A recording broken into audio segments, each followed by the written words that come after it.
Years ago my sister stole my rich fiancé. At our father's funeral she smirked, "Poor you, still single at 38. I got the man, the money, the mansion." I smiled. "Have you met my husband?" I called him over. Her smile vanished, her hands trembled. She recognized him instantly, and froze. "Poor you, still single at 38. I got the man, the money, and the mansion." My sister Vanessa's voice dripped with false sympathy as she leaned closer, her diamond earrings catching the soft lighting. Around us, mourners whispered their condolences and shared memories of our father, but all I could hear was the sound of my own heart hammering against my ribs. She'd waited exactly 3 minutes after arriving to deliver the blow. 3 minutes of watching me stand alone beside Dad's casket. 3 minutes of calculating the perfect moment to strike when I was most vulnerable. Classic Vanessa, always knowing exactly when to twist the knife. "Look at you," she continued, her voice barely above a whisper but somehow managing to echo in my ears like a shout. "Standing here all alone while everyone else has moved on with their lives. It's almost pathetic." Before we continue, I want to thank you for joining me in sharing stories of resilience and transformation. If you believe that betrayal can lead to something beautiful, please consider subscribing. It's free and helps us reach more women who need hope. Now let's see how this unfolds. The funeral director's soft piano music seemed to fade into background noise as blood rushed to my cheeks. I could feel the heat of embarrassment creeping up my neck, the familiar burning sensation that had plagued me since childhood whenever Vanessa decided to remind me of my place in the world. She looked absolutely radiant in her grief, if you could call it that.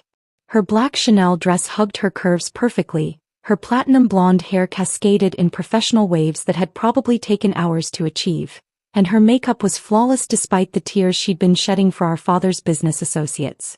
Even her sorrow was designer perfect. "I mean really, Laura," she continued, adjusting the massive diamond bracelet on her wrist with deliberate slowness. "When was the last time you even went on a date? When was the last time a man looked at you and saw something worth having?" The questions hit like physical blows. When was the last time? I couldn't even remember. The years since her betrayal had blurred together in a haze of work, therapy sessions, and quiet evenings spent rebuilding myself from the ground up. I'd been so focused on healing that I'd forgotten about living. "Darren and I were just talking about it in the car," she said, glancing over at my former fiancé who stood near the guest book, his salt and pepper hair perfectly styled, his expensive suit a testament to the success he'd achieved. "How sad it is that you never recovered from losing him." The past tense hung between us like a death sentence. Never recovered. As if I were some pathetic creature who'd been pining away for 4 years, waiting for scraps of attention from a man who'd chosen my sister over me. "He feels terrible about it, you know," she continued, her voice taking on that particular tone of mock concern she'd perfected over the years. "Guilty even. But what could he do? He fell in love with someone else. These things happen. Someone else. Not just anyone, her. His fiancée's sister. The woman who'd smiled at our engagement party, who'd helped me pick out wedding invitations, who'd stood in my kitchen discussing bridesmaids' dresses while planning to steal my groom. The heart wants what it wants," she said with a delicate shrug, as if she were discussing the weather rather than the systematic destruction of my life. And obviously his heart wanted someone more sophisticated, more worldly, more woman. The final words landed like a slap. More woman. The implication was clear. I was somehow less than, lacking in the essential qualities that made a person worthy of love and commitment. I could feel the attention of nearby mourners beginning to drift our way. Aunt Margaret kept glancing over with concern, probably wondering why the two sisters were having such an intense conversation at their father's funeral. Old family friends were starting to notice the tension crackling between us like electricity before a storm. "I hope you don't think I'm being cruel," Vanessa said, her voice suddenly syrupy with false kindness. "I'm just worried about you. We all are. Standing here alone, no husband, no children, no real life to speak of. Dad used to worry about you too, you know. He'd ask me if I thought you'd ever find someone." The mention of our father's concern felt like a betrayal all over again. Had he really worried about my solitude? Had he seen me as the tragic spinster daughter who couldn't hold on to a man? "He wanted both his girls to be happy," she continued, her perfectly manicured hand resting on her flat stomach in a gesture that made me wonder if there was another announcement coming. "And I am happy, Laura. Blissfully, completely happy. I have everything a woman could want. She gestured subtly toward Darren, who was now signing the guest book with the Mont Blanc pen he'd always carried. The same pen he'd used to sign our apartment lease. The same pen he'd probably used to sign his wedding certificate with my sister. A husband who adores me, a beautiful home, financial security, a future filled with possibilities. Each word was carefully chosen, designed to highlight everything I didn't have. While you have your little apartment in Seattle and your job at that marketing firm. It's honest work, I suppose. The dismissal in her voice made my cheeks burn hotter. My little apartment was actually a charming one-bedroom with a view of the Sound, and my job was fulfilling in ways I'd never expected. But somehow, under her scrutiny, my carefully rebuilt life felt small and insignificant. I just don't understand how you can be content with so little, she said, tilting her head with genuine seeming confusion. Don't you want more? Don't you want what I have? The question hung in the air like a challenge. Did I want what she had? The cheating husband, the marriage built on betrayal, the constant need to prove her worth through material possessions? I mean, look at us, she continued, gesturing between her designer ensemble and my simple black dress. Look at where we are in life. I'm living my dreams while you're... what? Existing? Surviving. The words cut deep because they touched on my greatest fear. That I'd become so focused on healing that I'd forgotten how to truly live. That I'd let her betrayal turn me into exactly what she was describing. A woman who existed rather than thrived. But don't worry, she said, her voice taking on that patronizing tone that made my skin crawl. I'm sure someday you'll find someone. Maybe not someone like Darren, obviously, but someone appropriate. Someone who doesn't mind that you're a little damaged. Damaged. The word hit like a physical blow, echoing in my head with the force of absolute truth. Is that what I was? Damaged goods that only a certain type of man would be willing to accept? I should go comfort Darren, she said, glancing over at my former fiancé who was now shaking hands with one of Dad's business partners. He gets emotional at funerals. All that sensitivity that made me fall in love with him in the first place. She started to turn away, then paused as if struck by a sudden thought. Oh, and Laura, you might want to consider therapy. I know a wonderful counselor who specializes in women who've had trouble moving on from past relationships. She might be able to help you finally let go and find some peace. The suggestion felt like the final insult. As if my pain was something to be fixed, my lingering hurt a character flaw that needed professional intervention. But as she began to walk away, something inside me shifted. Maybe it was the therapy I'd already completed, maybe it was the 4 years of hard-won self-discovery, or maybe it was simply the knowledge that I'd survived her worst and emerged stronger. I thought about the man who'd kissed me goodbye that morning, who'd promised to be there for me through whatever this day brought. The man who'd spent the last 2 years showing me what real love looked like. Not the desperate, needy attachment I'd mistaken for love with Darren, but something deeper and more genuine. Actually, Vanessa, I said, my voice carrying a calm that surprised even me. There's something I think you should know. She turned back, eyebrows raised in polite curiosity, probably expecting another moment of vulnerability she could exploit. I'm not alone, I continued, stepping aside as I saw him approaching through the crowd of mourners. I haven't been alone for a long time. I smiled, genuinely smiled, for the first time since walking into the funeral home. Have you met my husband? The color drained from Vanessa's face so quickly I thought she might faint. Her perfectly applied foundation couldn't hide the sudden pallor, and her diamond earrings seemed to tremble as her hands began to shake. Because she recognized him instantly. They both did. And in that moment I knew the tables had finally turned. The memory crashed over me like a rogue wave as I watched the recognition dawn in Vanessa's eyes.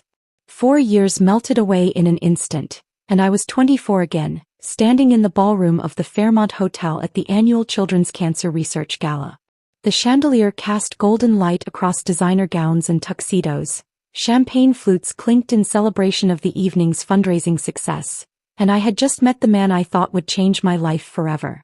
Darren Mitchell stood near the silent auction display, studying a weekend getaway package to Napa Valley with the focused intensity of someone accustomed to making important decisions. His charcoal gray suit was perfectly tailored, his confidence evident in the way he carried himself. Not arrogant, just assured.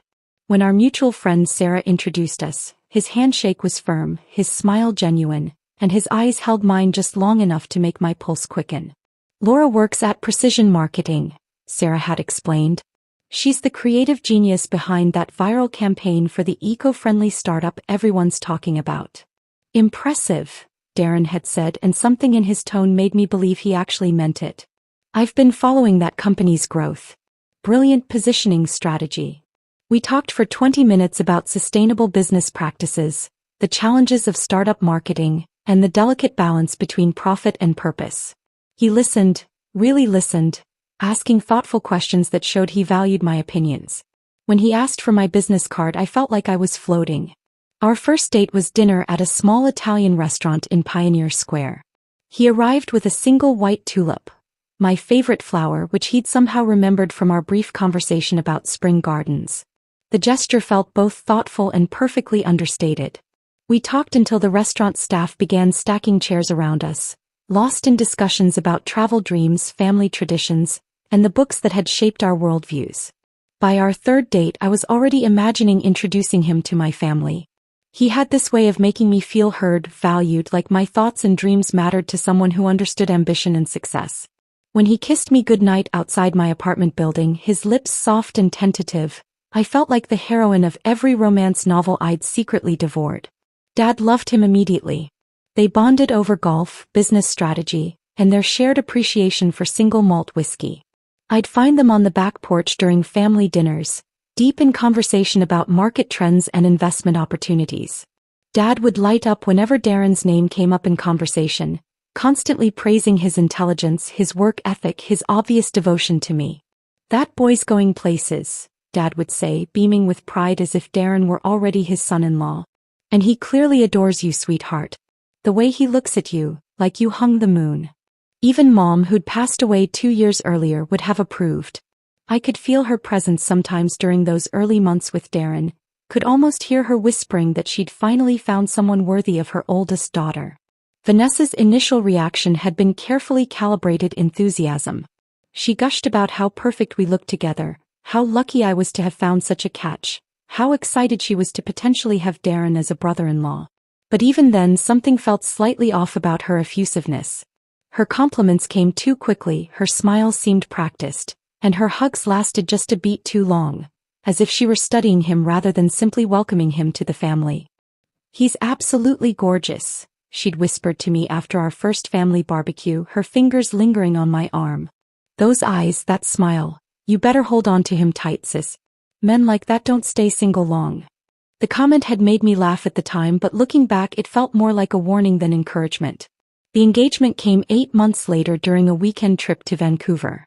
Darren had planned everything perfectly: sunset dinner at a waterfront restaurant, a private table overlooking the harbor, the ring hidden in a dessert that arrived with, "Will you marry me?" written in chocolate script across the plate. I said yes before he'd even finished his nervous speech about wanting to spend forever making me happy. The ring was beautiful, a classic solitaire setting with a diamond that caught light like captured starfire. Not the biggest stone I'd ever seen, but elegant and timeless. "I wanted something that would suit you," Darren had explained. "Classic, sophisticated, enduring." Wedding planning consumed the next 6 months of my life. I threw myself into every detail with the same intensity one brought to my marketing campaigns: venue scouting, dress fittings, menu tastings, flower arrangements. Vanessa offered to help, and I gratefully accepted. She had an eye for style and unlimited time since she'd recently left her job at the art gallery. "Let me handle the vendor meetings," she'd insisted. "You're so busy with work, and I love this stuff. We want everything to be perfect for your special day." Her dedication seemed touching at first. She attended cake tastings when I couldn't leave the office, met with photographers to review portfolios, even helped coordinate with Darren's groomsmen about tuxedo fittings. I felt lucky to have such a supportive sister, someone who cared enough about my happiness to invest so much time and energy in making my wedding dreams come true. But gradually, small cracks began to appear in my perfect life. Darren started working later, missing dinners we'd planned, arriving at my apartment with apologies and explanations about difficult clients and project deadlines. His phone buzzed constantly during our time together, texts and calls that he'd answer with quick, whispered conversations in the hallway or bathroom. "Sorry, babe," he'd say, returning with a distracted kiss on my forehead. Crisis at the office. You know how it is. I did know how it was. I worked in a demanding field too. But something about his explanations felt rehearsed, like lines he'd practiced in advance. Then there was the perfume. Subtle at first, just a hint of something floral and expensive clinging to his shirts when I picked up his dry cleaning. Not my scent. I'd always preferred clean, simple fragrances like vanilla or lavender. This was more sophisticated, more complex. Gardenias and jasmine with undertones of something darker, more sensual. Must be from a client meeting, he'd explained when I mentioned it. You know how some women go overboard with perfume in professional settings. The explanation made sense, but the scent appeared more frequently. On his jacket after late meetings, on his car seats, even once on his pillow when I stayed over at his apartment. Each time he had a reasonable explanation. A female colleague who rode in his car, a client dinner at a restaurant where the hostess had been over-perfumed, a hotel room that hadn't been properly aired out between guests. Meanwhile, Vanessa was becoming increasingly involved in our relationship. She'd drop by Darren's office with coffee and pastries, claiming she was in the neighborhood, after meeting with wedding vendors. She'd text him directly about ceremony details instead of going through me, explaining that she didn't want to bother me during busy workdays. "Your sister is amazing," Darren would say after these encounters. "So thoughtful, so organized. You're lucky to have someone who cares so much about making your day perfect." I should have been grateful. Instead, I felt oddly displaced, like I was watching my own wedding being planned from the outside. Vanessa knew details about our flowers that I hadn't approved, had opinions about our menu choices that somehow carried more weight than mine, and spoke about our vision, as if she were the bride instead of the helpful sister. The breaking point came on a Thursday evening in March. I'd left work early with a splitting headache and decided to surprise Darren with dinner from his favorite Thai restaurant. His assistant had mentioned he was working late on a proposal, so I figured he could use the sustenance and company. The building directory in his office lobby listed his company on the 14th floor. I took the elevator up, balancing takeout containers in my purse, mentally rehearsing the surprised smile I'd give when he looked up from his computer. The hallway was dimly lit, most offices already empty for the evening. His door was slightly ajar, warm light spilling into the corridor. I could hear voices inside, his familiar baritone and another voice that made my blood run cold with recognition. "We can't keep doing this," Darren was saying, his voice heavy with an emotion I'd never heard from him before. "She's going to find out."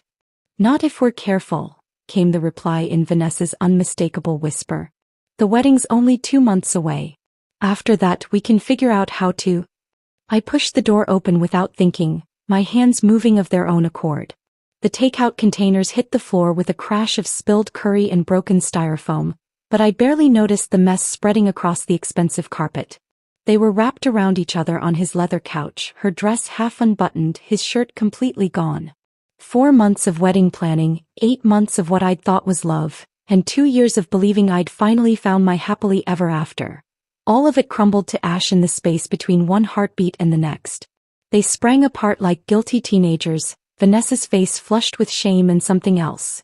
Triumph, maybe, or relief at finally being caught. "Laura," Darren started, reaching for his shirt with shaking hands. "This isn't, we didn't mean for." But I was already backing toward the door, my engagement ring sliding off my finger before conscious thought could stop the motion. It hit his desk with a tiny crystalline sound that somehow seemed louder than my breaking heart. I ran. The sound of my car door slamming echoed through the empty parking garage beneath my new apartment building in Seattle's Capitol Hill neighborhood. Everything I owned in the world sat crammed into my Honda Civic.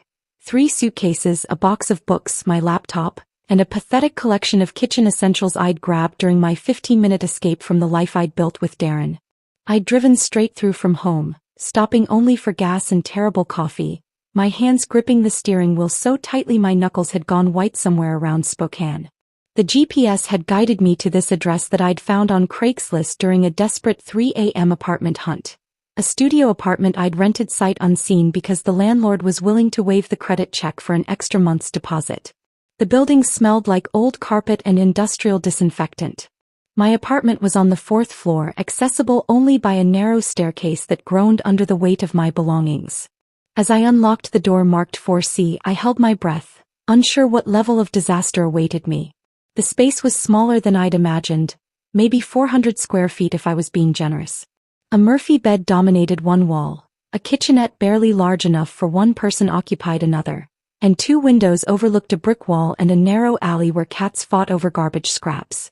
The hardwood floors were scarred with decades of previous tenants' lives, and the bathroom had clearly been added as an afterthought, cramped and poorly ventilated. It was perfect.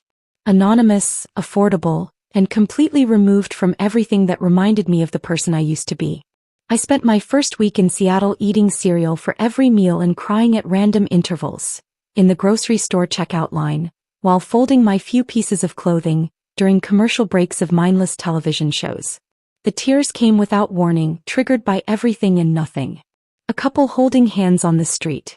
A jewelry store advertisement. The simple act of making coffee for one instead of two.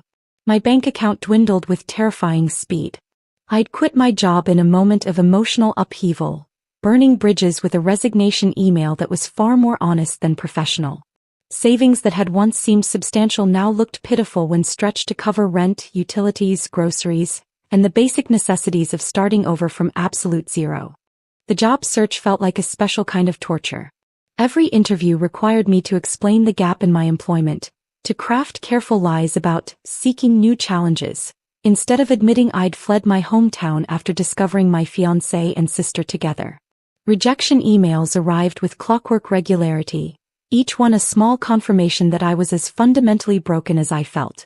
Finally, after 3 weeks of increasingly desperate applications, I received a call from a small digital marketing agency called Bloom Creative. They needed an administrative assistant. Someone to answer phones, schedule meetings, organize files, and handle the unglamorous tasks that kept the business running. The pay was barely above minimum wage, the benefits non-existent, and the office was located in a converted warehouse that smelled perpetually of coffee and industrial printer ink. I took the job immediately. My first day at Bloom Creative, I arrived 20 minutes early and sat in my car in the parking lot, giving myself a pep talk that felt more like a threat. You can do this, Laura. You can answer phones. You can file paperwork. You can act like a normal human being for 8 hours. The office was a chaos of creative energy that both intimidated and fascinated me. Graphic designers hunched over massive monitors, their workstations covered in color swatches and typography samples. Account managers gestured frantically during client calls, switching between charm and panic with impressive speed. The air hummed with deadlines, caffeine addiction, and the particular tension that comes from running a small business on passion and prayer. My desk was tucked into a corner near the reception area, equipped with an ancient computer, a phone that rang constantly, and a filing system that appeared to have been organized by someone having a nervous breakdown. My supervisor, Janet, was a harried woman in her 50s who spoke in rapid-fire sentences and consumed coffee like it was a life-sustaining medication. Just answer the phone politely, schedule meetings without creating conflicts, and try not to lose any important paperwork, she'd said on my first morning.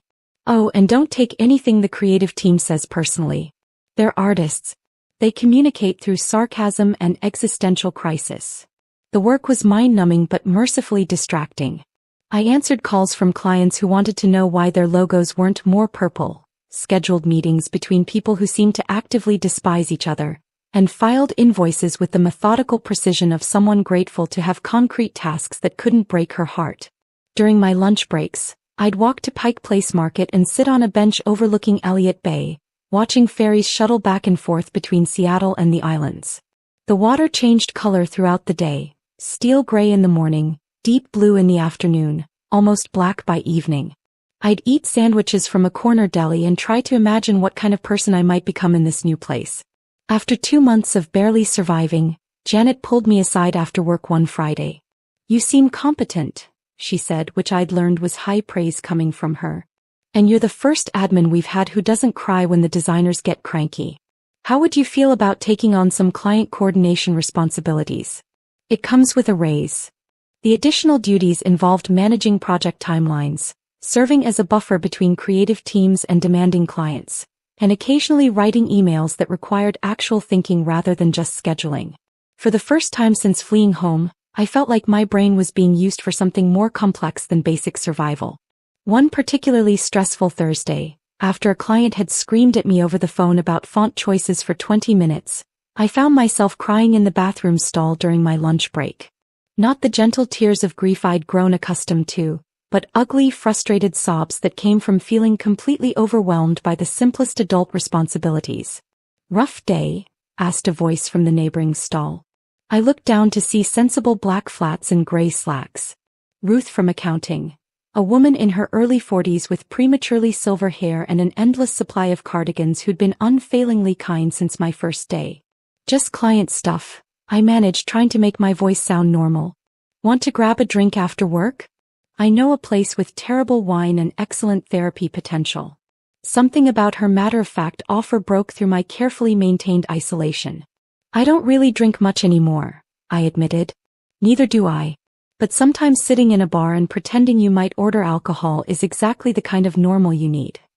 We ended up at a dive bar called the Comet, nursing ginger Alish and sharing a basket of greasy fries while Ruth told me about her divorce 3 years earlier and her ongoing battle with her teenage daughter's rebellion phase. "You know what saved my sanity?" she asked, stealing a fry from my side of the basket. "Therapy. Good therapy, not the kind where someone just nods and asks how that makes you feel. I found this woman, Dr. Patricia Chin, who basically rebuilt my brain from the ground up." She slid a business card across the sticky table. "She's expensive, but she's worth every penny. And she has a sliding scale for people who are rebuilding their lives." Dr. Chen's office was nothing like I'd expected. Instead of the sterile, clinical environment I'd imagined, her space felt warm and lived in. Bookshelves lined the walls, filled with psychology texts mixed with novels and poetry collections.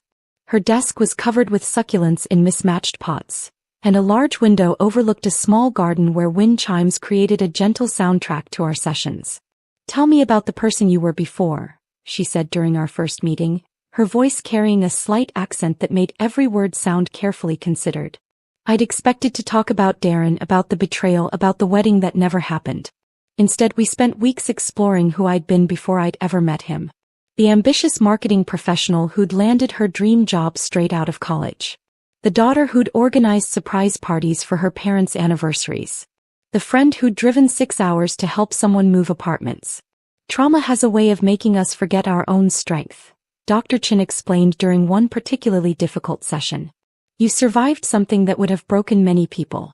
That's not weakness, that's remarkable resilience." Slowly, painfully, I began to remember that I was more than just someone who'd been betrayed. I was someone who'd built a successful career from nothing, who'd maintained friendships through college and beyond, who'd once been confident enough to give presentations to rooms full of executives without breaking a sweat. The healing wasn't linear. Some days I felt strong and hopeful, ready to rebuild my life with purpose and intention.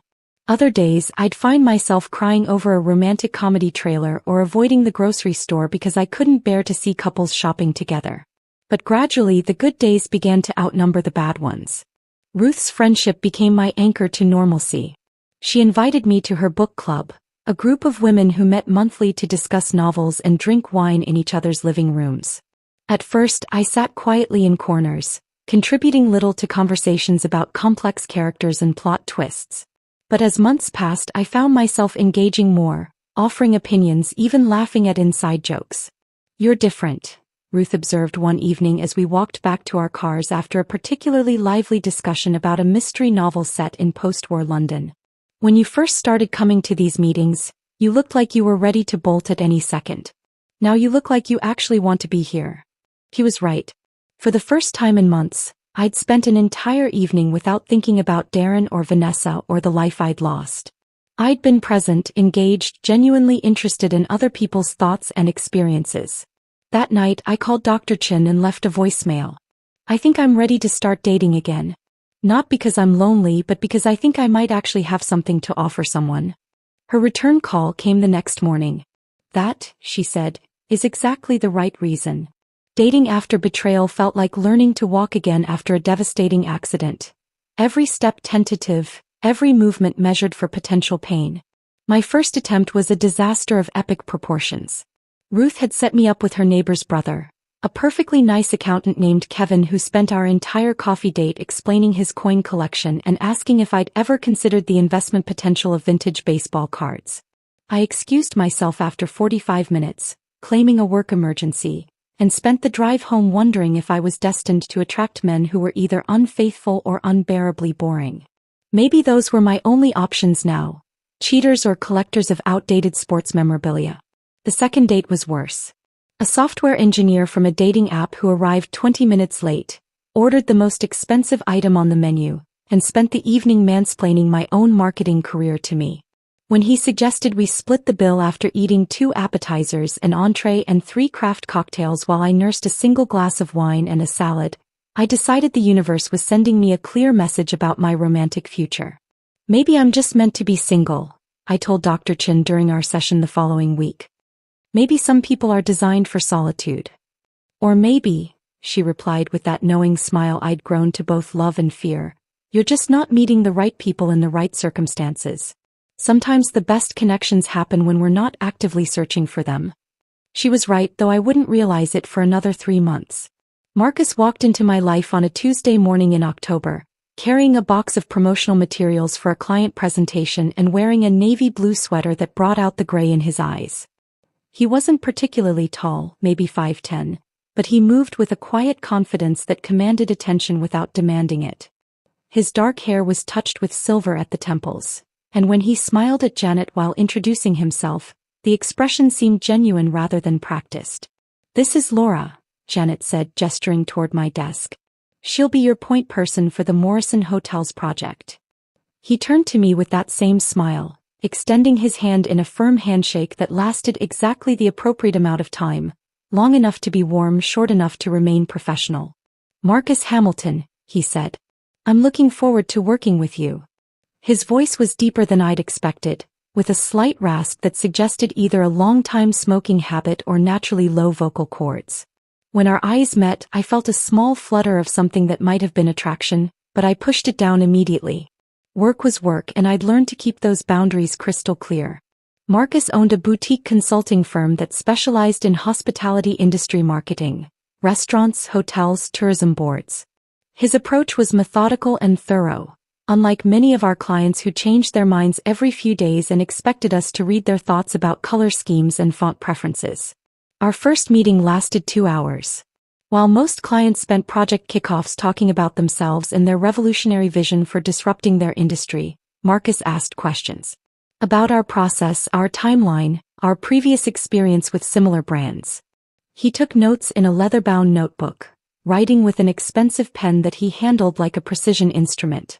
"What do you think makes a hospitality brand memorable?" he asked me directly while Janet was distracted by a phone call. The question caught me off guard. Most clients treated me like a glorified secretary whose opinion on actual strategy was neither wanted nor valued. "Consistency," I said after a moment's thought. "Not just in visual identity but in experience. The best hotel brands make you feel the same way whether you're in New York or Nashville. They understand that luxury isn't about thread count. It's about feeling understood." He nodded slowly, making another note. "That's exactly right. Most people think hospitality marketing is about amenities and location. But it's really about emotional connection." Over the following weeks, Marcus became my favorite client to work with. He responded to emails promptly, provided feedback that was specific and actionable, and never once raised his voice or questioned my competence when project details needed adjustment. When our designer quit unexpectedly in the middle of his campaign, leaving us scrambling to meet deadlines, Marcus simply asked what he could do to help rather than threatening to take his business elsewhere. "I could reach out to some freelancers I've worked with before," he offered during an emergency meeting. "No obligation to use them, but it might give you some options while you're interviewing replacements." The freelancer he recommended ended up being exactly what we needed: talented, reliable, and available immediately. When I thanked Marcus for the referral, he shrugged as if helping solve our staffing crisis was the most natural thing in the world.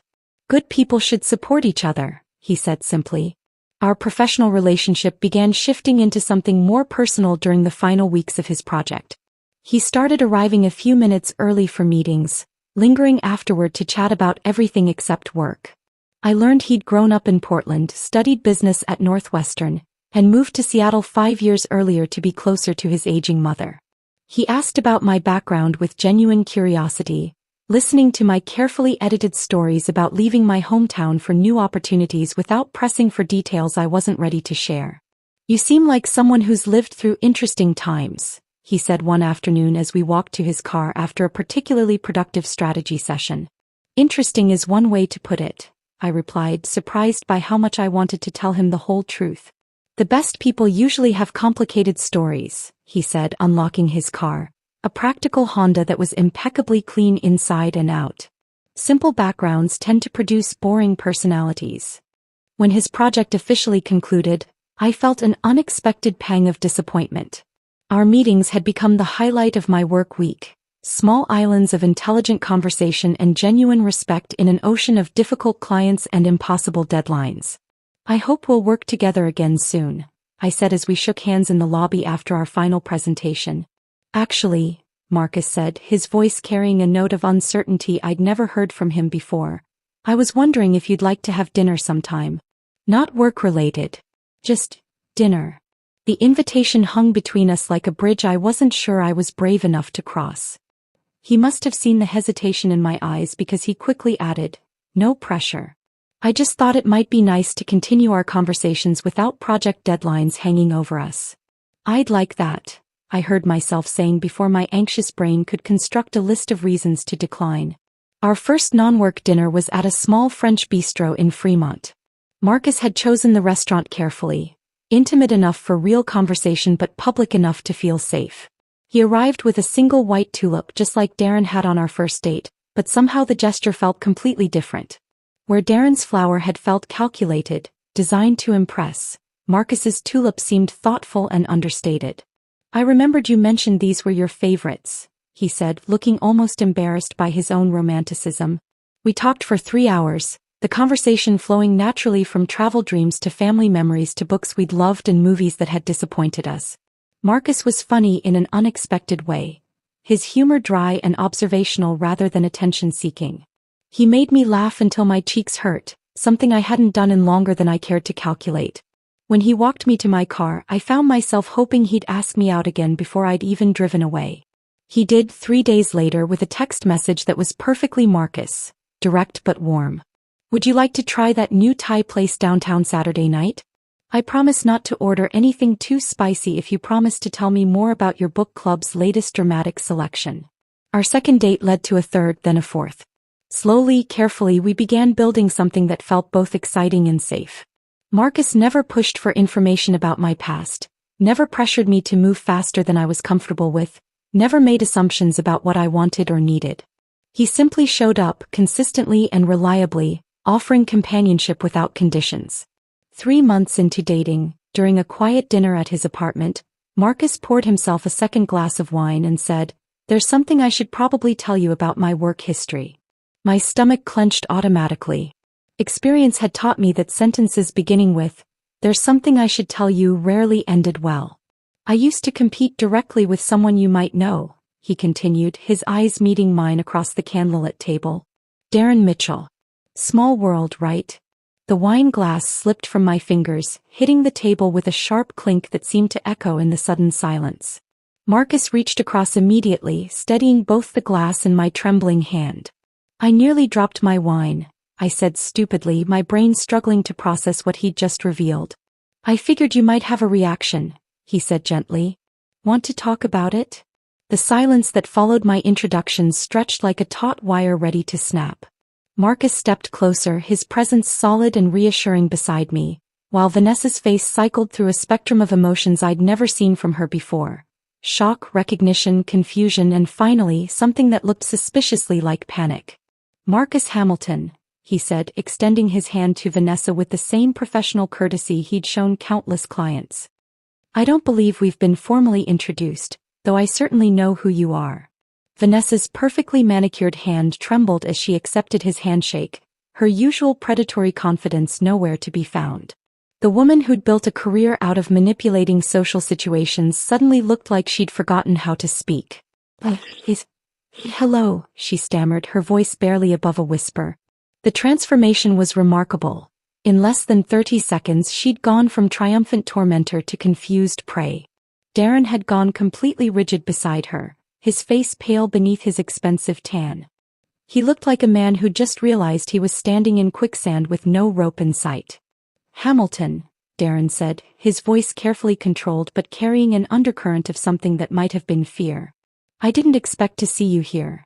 "Family connections," Marcus replied with a slight smile that didn't reach his eyes. "Laura's father was a remarkable man. Though I suppose you knew that, having been engaged to his daughter once upon a time." The words landed like stones in still water, creating ripples that spread outward to the other mourners within earshot. I could see heads turning, whispered conversations pausing as people tried to piece together the sudden tension crackling between the four of us. Mrs. Henderson, who'd been standing near the flower arrangements, took a small step closer, her hearing aid probably picking up more than she was pretending. Behind her, I could see Dad's business partner, Robert Chin, watching our little group with the sharp attention of someone who recognized the early stages of a significant drama. "Engaged." Vanessa's voice cracked slightly on the word, as if she were just now processing the full implications of Marcus's presence. "Laura, you never mentioned." "There's a lot I never mentioned," I said quietly, surprised by how calm I felt. The anxiety that had been clawing at my chest since entering the funeral home had transformed into something else. Not quite satisfaction but a deep sense of rightness, as if the universe had finally decided to balance the scales. Marcus's hand found mine, his fingers intertwining with mine in a gesture that was both protective and possessive. The simple touch communicated volumes: solidarity, support, and an unshakable certainty that whatever came next we'd face it together. "You two are married?" Darren asked, his voice carrying a note of disbelief that bordered on insulting. As if the idea that I could have found someone successful and accomplished, was beyond his comprehension. 2 years this October, Marcus replied, his thumb tracing a gentle circle across my wedding ring. "Laura's brought more joy to my life than I thought possible." The declaration was simple but devastating in its sincerity. Where Darren had always spoken about our relationship in terms of what I could do for him: boost his social standing, support his ambitions, provide companionship when convenient, Marcus spoke about what I'd given him simply by existing. I watched Vanessa's face as the full scope of the situation began to dawn on her. This wasn't just any random man I'd married to spite her. This was Marcus Hamilton, someone whose name clearly meant something to both her and Darren, whose presence here represented far more than a simple romantic rebound. "But how did you?" She started, then stopped, apparently realizing that any question she asked would only dig her deeper into whatever hole she was discovering beneath her feet. "How did we meet?" I supplied helpfully. "Marcus was a client at my marketing firm in Seattle. We worked together on a campaign for Morrison Hotels. Such a successful project. It really established his company as a major player in hospitality consulting." Each word was carefully chosen, designed to highlight not just Marcus's professional success but also my own competence and independence. The woman standing here wasn't the broken, abandoned creature Vanessa had expected to find. I'd built a career, a life, a marriage, all without her permission or oversight. Robert Chin had moved closer now, no longer pretending not to eavesdrop. His eyes held a glimmer of recognition that made Darren shift uncomfortably. "Hamilton," Robert said, stepping into our circle with the confidence of someone who'd just connected important dots. "Weren't you the one who landed the Pacific Northwest Tourism Board contract? Quite the coup from what I heard. Especially considering the competition." Marcus nodded modestly. "We were fortunate to present the strongest proposal." "Strongest proposal," Darren repeated, his voice tight with barely controlled frustration. "Is that what you're calling it?" "I'm calling it good business," Marcus replied, his tone remaining perfectly level. "Though I understand your perspective might be different." The exchange was subtle enough that casual observers might miss its significance, but I could see the understanding dawning on several faces around us. Whatever had happened between Marcus and Darren in their professional lives, it hadn't ended well for Darren. "You underbid us by 30%, Darren said, abandoning any pretense of funeral propriety. "That's not strategy, that's desperation." "I provided better value," Marcus corrected gently. "There's a difference." The client certainly seemed to think so, considering they've retained our services for 3 additional projects since then. Vanessa's eyes darted between the two men like she was watching a tennis match, her usual social sophistication completely abandoned. She looked lost, confused, like someone who'd walked into a movie halfway through and couldn't follow the plot. "I don't understand," she said finally, her voice small and uncertain. "How long have you two known each other?" "Professionally? About 6 years," Marcus said. "Though we've only worked in direct competition twice. Both times were illuminating." Mrs. Henderson had given up all pretense of not listening and was now openly staring at our group. Behind her, I could see other mourners beginning to cluster closer, drawn by the unmistakable energy of family drama unfolding in real time. "Laura never mentioned any of this," Vanessa said, her voice gaining a slight edge as she tried to regain some semblance of control over the situation. "Laura and I don't discuss my business rivalries at home," Marcus replied smoothly. "We prefer to focus on more pleasant topics. Though I suspect she might have found this particular connection amusing, given the circumstances." The understatement hung in the air like incense. Amusing barely began to cover how I felt about discovering that my new husband had not only known my ex-fiancé but had apparently bested him in business on multiple occasions. Darren's jaw worked silently, his hands clenched into fists at his sides. The composure he'd maintained throughout the funeral was cracking, revealing something ugly and desperate underneath his polished exterior. "You planned this," he said suddenly, his voice loud enough to carry to the growing circle of observers. "This whole thing, meeting Laura, marrying her, it's all some elaborate revenge scheme." The accusation was so absurd, so completely divorced from reality that I actually laughed. The sound emerged before I could stop it, bright and genuine in the heavy atmosphere of grief and tension. "Revenge," I repeated, my voice carrying clearly in the sudden quiet that had fallen over our corner of the funeral home. "You think I married Marcus to get back at you?" The idea was so ridiculous that even some of the eavesdropping mourners looked skeptical. Darren's paranoia was showing, his inflated sense of his own importance on full display for everyone to see. "That would require me to still care about you enough to plan revenge," I continued, my voice growing stronger with each word. "It would require me to think about you at all." The truth of that statement hit me as I spoke it. For the first time in 4 years, I realized that Darren had become irrelevant to my life. Not someone I hated or resented, but simply someone who no longer mattered. Marcus squeezed my hand gently, a small gesture of approval and support that grounded me in the present moment. Around us, the whispered conversations had resumed with new intensity. I could see the story spreading through the crowd like ripples in a pond. The sister who'd stolen the fiancé, the abandoned bride who'd found something better, the business rivals meeting at a family funeral. By tomorrow, half the town would know that Laura Mitchell had married the man who'd outmaneuvered Darren in business, and the other half would be calling their friends to catch up on the gossip. Vanessa seemed to understand this better than anyone.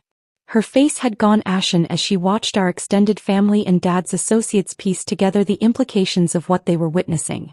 For someone who'd built her identity around being envied and admired, the sudden shift in public perception was clearly devastating.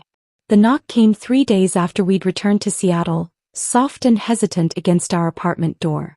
Marcus was in his study, reviewing client proposals while I sorted through the condolence cards that had arrived in our absence. The funeral felt like a distant dream now, surreal in the way traumatic events often do once you're removed from their immediate aftermath. I opened the door expecting a neighbor or delivery person, but instead found Vanessa standing in our hallway. The transformation was so complete that for a moment I didn't recognize her. Gone were the designer clothes, the perfect makeup, the armor of expensive accessories that had defined her for as long as I could remember. She wore jeans, actual jeans, not the designer variety that cost more than most people's rent, and a simple gray sweater that looked like it had seen multiple wash cycles. Her face was bare of makeup, revealing dark circles under her eyes and a pallor that spoke of sleepless nights. Her platinum blonde hair was pulled back in a messy ponytail, and her hands, those perfectly manicured hands that had once displayed her massive wedding ring like a trophy, were naked except for a simple gold band that looked somehow diminished without its usual accompanying diamonds. "Laura," she said, her voice barely above a whisper. "Can we talk?" I stood in the doorway for a long moment, studying this stranger who wore my sister's face. Part of me wanted to close the door, to protect the peace Marcus and I had built from the chaos she represented.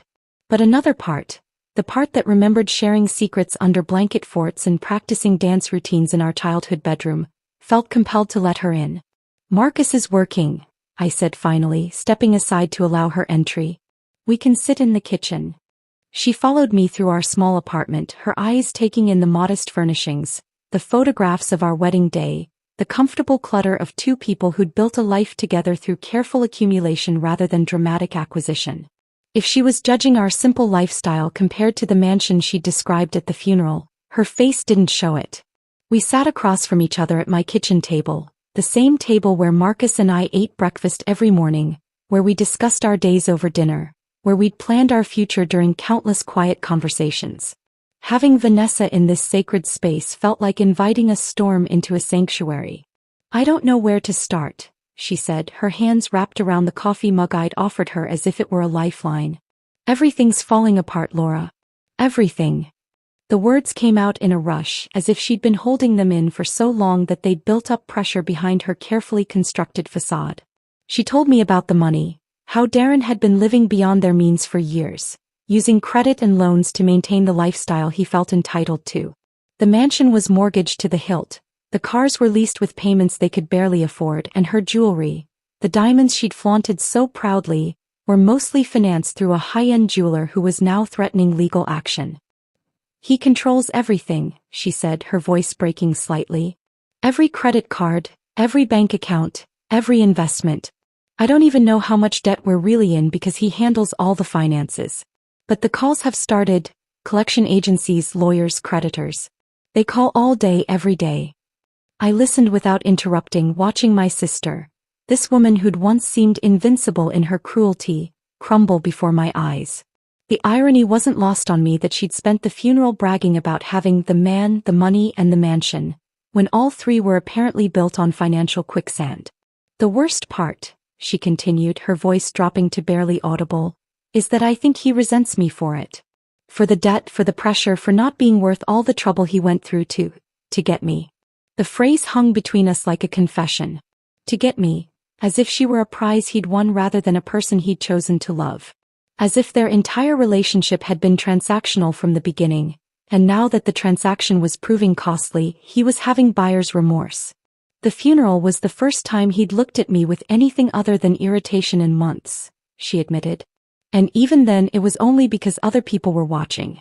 The moment we got in the car afterward, he started yelling about Marcus, about how I'd humiliated him, about how my family had always been beneath his standards.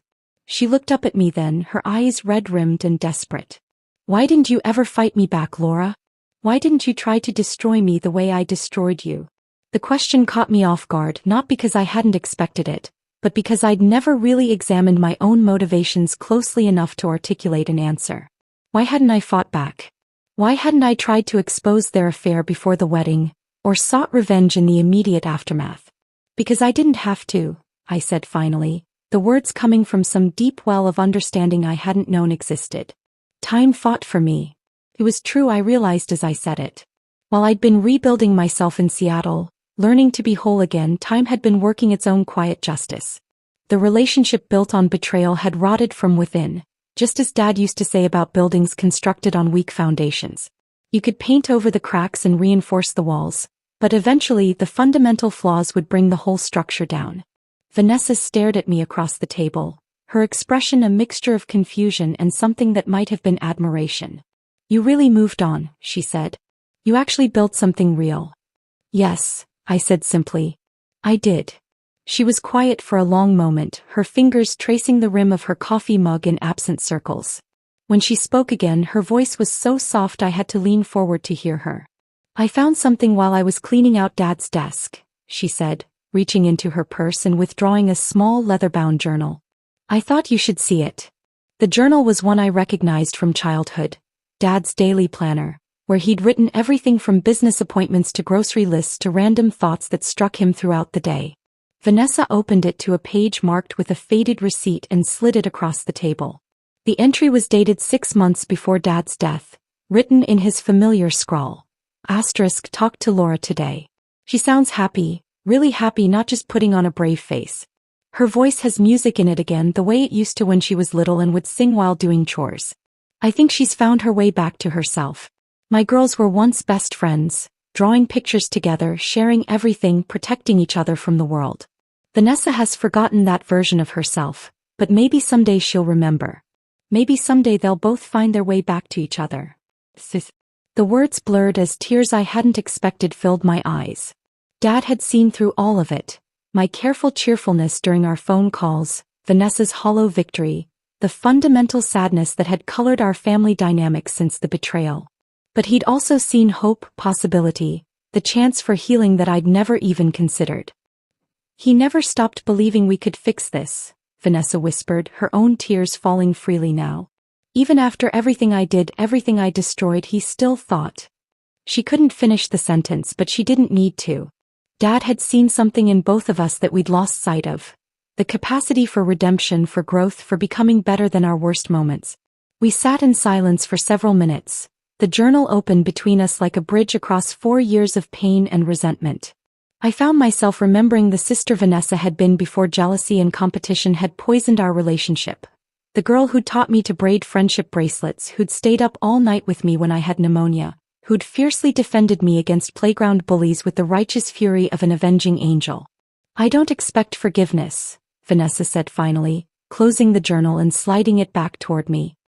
I don't deserve it, and I'm not even sure I know how to earn it. I just wanted you to know that I understand now. What I took from you wasn't just a man or a wedding. I took your faith in family, in loyalty, in love itself. She stood up slowly, like someone much older than her 36 years. But you found your way back anyway. You found something real with Marcus, something I don't think I've ever had. That takes courage I never possessed. I walked her to the door, my heart heavy with emotions I couldn't name. This wasn't the dramatic confrontation I'd imagined for years. The moment where I'd finally unleash all my accumulated hurt and rage. Instead, it felt like watching someone I'd once loved very much finally understand the true cost of their choices. Vanessa, I called as she reached for the door handle. She turned back, hope flickering briefly in her exhausted eyes. You didn't ruin my life, I said, surprised by the calm certainty in my own voice. You shattered it completely. But you also gave me the chance to build something better from the pieces. Something that was actually mine. She nodded, a small smile ghosting across her lips. The first genuine expression I'd seen from her since childhood.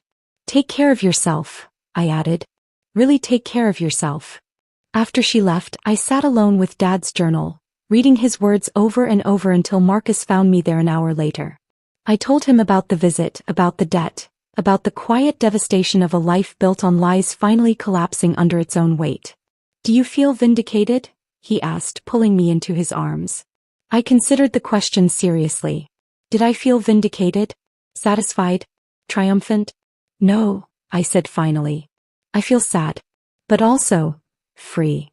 And for the first time in 4 years, that was enough. If this story of quiet triumph had you on the edge of your seat, hit that like button right now. My favorite part was when Laura introduced Marcus and watched Vanessa's face turn to stone, realizing who he was. What was your favorite moment? Drop it in the comments below. Don't miss more empowering stories like this. Subscribe and hit that notification bell so you never miss an upload.